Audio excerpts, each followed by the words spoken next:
the difference between spiritual direction and spiritual formation.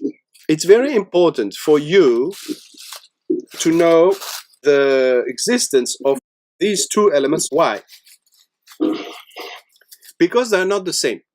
You are not supposed, when you have spiritual direction, you are not supposed to transform the hour or two, an hour and a half of spiritual direction, or more exceptionally, you're not supposed to transform it into a private tuition. It's not a teaching time, in the sense that if the basics of spiritual life are not present, are not received by this person, your spiritual direction shouldn't replace it, becoming a personal tuition.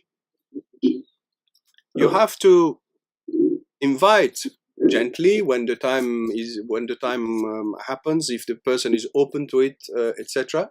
It's important to invite the person to have first a proper spiritual formation. I'll tell you a story. I'm not mentioning where and how, so I can say it. Many years ago, I used to go for the daily retreat. You know, the consecrated people, by the law of the church, needs to spend one day, entire day of desert, an entire day of total presence to God and not doing anything else. Normally, it's the case for the majority of consecrated people. So I used to go to nuns who were apostolic. No, they had possibly not pure contemplative. They were able to work and serve. No, I used to go to spend the entire day there in the community for that day. So I start my day by giving a talk, and then I go to a room and I wait for whoever wants to come for spiritual direction. And they had the simplicity and humility, and they came. The majority of the community did come, and then I used to have the prioress or the superior of the community in the end. And of course, she would say to me, Jean, what do you think about the community? Of course, she's not trying to know what the sisters said. So she used to ask me, what do you think about the nuns? Of course, as a general gist, you know, of what is happening. And my answer was, initially, I said, I have a difficulty because I spend a lot of time with each one, not giving spiritual direction, but teaching, because the foundations, they don't have the spiritual formation. So 3/4 of the time I spend it by giving spiritual formation, like I teach spiritual life, spiritual theology, you know. And the last part of it, this last quarter of an hour, I just give what is, in my eyes, proper spiritual direction, which is something adapted to the need of the person, not a general teaching, but what is needed in the very case. But I added saying, oh, the nuns are very happy because they think that I'm telling them something that is unique, etc. But in fact, I'm just teaching. So this nun had the humility, this superior, no, had the humility to say to me, well, Jean, well then, give us that teaching. Give us this teaching. You see here the problem? I'm telling you the story just for you to understand the difference between teaching, which becomes then a personal tuition. And I was repeating myself, by the way. I wasn't really saying something that is unique. Each one of them was thinking that I was saying things that are unique. But in my eyes, it's not the case. This is just general teaching in spiritual life.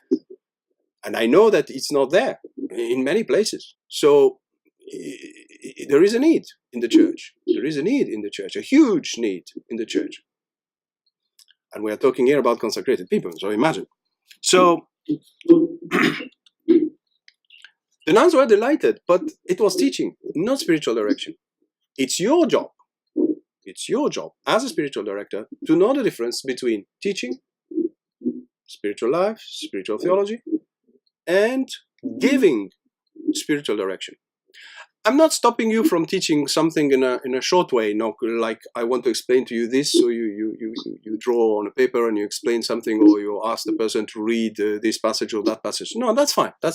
But I'm talking about like an hour and a half of teaching. Why? But you should receive that in a formal education, spiritual formation. You see what I'm trying to say? Okay, got the point?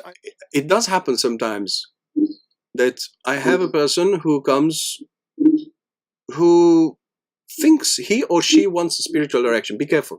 That's very interesting here, because this is quite common.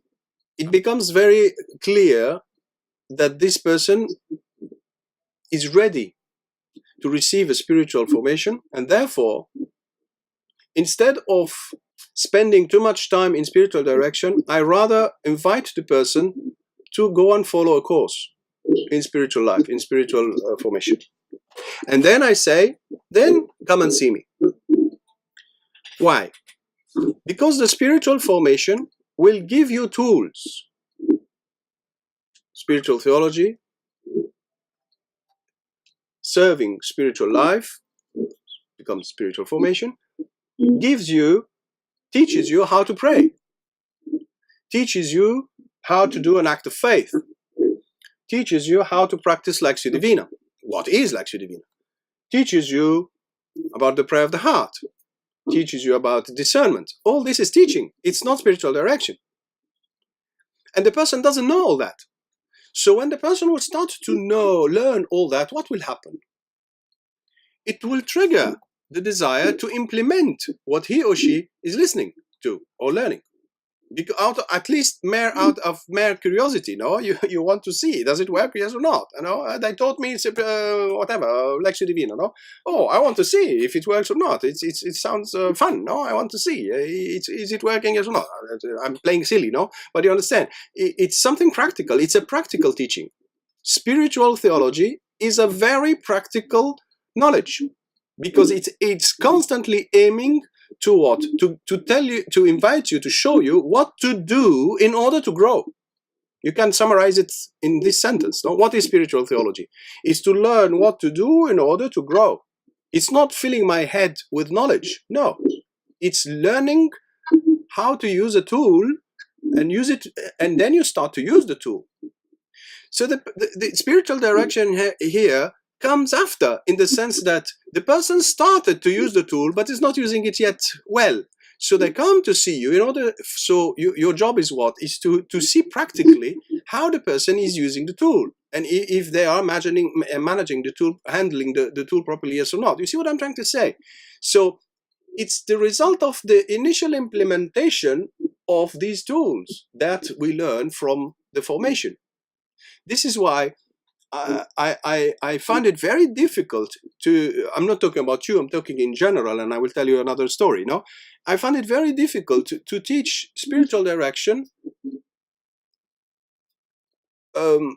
neglecting the spiritual formation.